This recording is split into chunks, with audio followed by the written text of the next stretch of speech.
In the first part of this lecture, we have considered the life cycle of Giardia, and as we have seen, it's a woody protozoa that's found in the small intestine. Now we'll look at the pathogenesis, or what, how does this parasite affects us. As we have discussed, it do have a sucking disc, so they adhere to the convex surface of epithelial cell and crypts of intestinal mucosa. As such, they don't invade into the tissue but may cause abnormalities of bilious structure by apoptosis. The villi would get disrupted, and they also have the capacity to produce toxic effects, irritative effects, and spoliative action by diverting the nutrients. The nutrients would get diverted. So, to avoid the high acidity of proximal duodenum, Giardia often localizes in the biliary tract, that is the gallbladder. Okay, it's a sort of escape mechanism. As the content of the gastric juice or from the stomach coming into the first part of the duodenum might cause harm to the giardia, so they usually localizes in the biliary tract, it just opens into the duodenum. Its incubation period is around 2 weeks, which causes certain sets of clinical features. Now, sometimes it may be asymptomatic,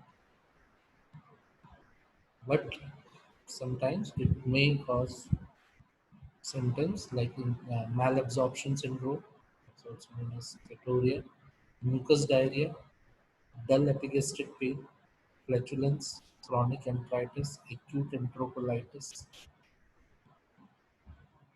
In general, it may cause fever, anemia, weight loss, and allergic manifestation, and it might also cause polycystopathy. Now, for an explanation about the clinical features here, malabsorption, as they loop up and they will disrupt the bilious function. It will hamper the absorptive function of small intestine. It may also cause diarrhea and some irritative effect. It might secrete mucus along with the stool.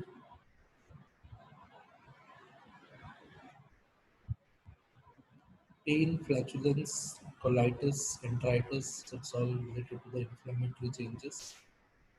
Also, in general, as there are very allergic manifestation, it may cause fever, as malabsorption is going on, anemia and weight loss may also occur.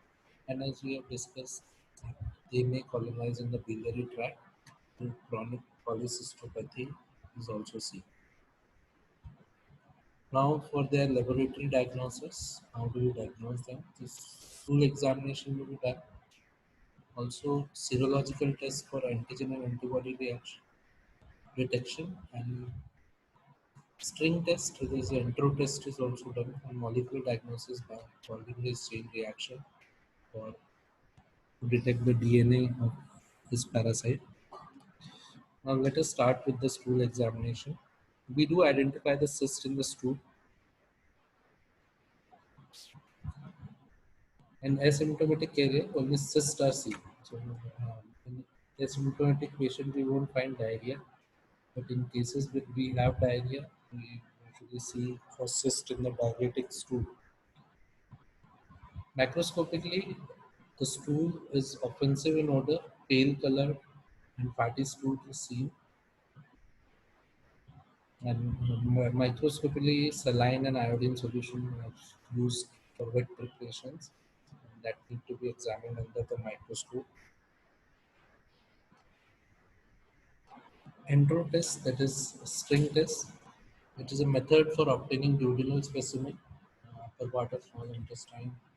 A coiled string with a small weight gelatin capsule is swallowed by the patient, and the free end of the string is attached to the side of the patient's face. The capsule dissolves in the stomach, and the string, which is weighted at its distal end, passes into the duodenum. After 2 to 4 hours, the string is withdrawn and displaced in a saline solution with mechanical shaking.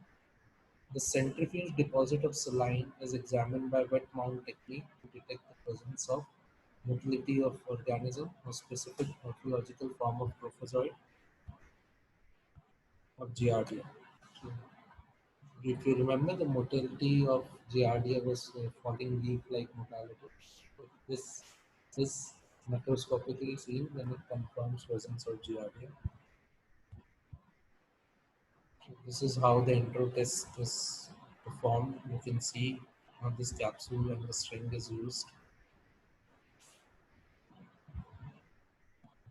So when to perform this test, that is when the physician feels like the infection is there, but no cyst is found in the stool.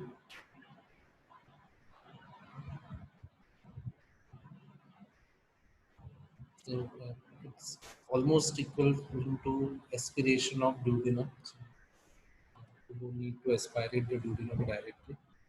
You go through this test also.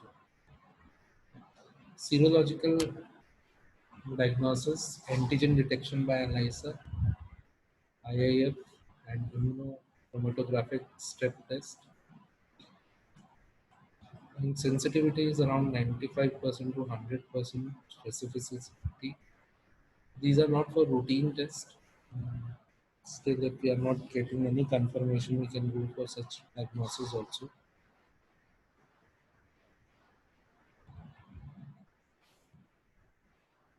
Then we have molecular method, that is DNA based techniques are available, but DNA probe and PCR may also be done.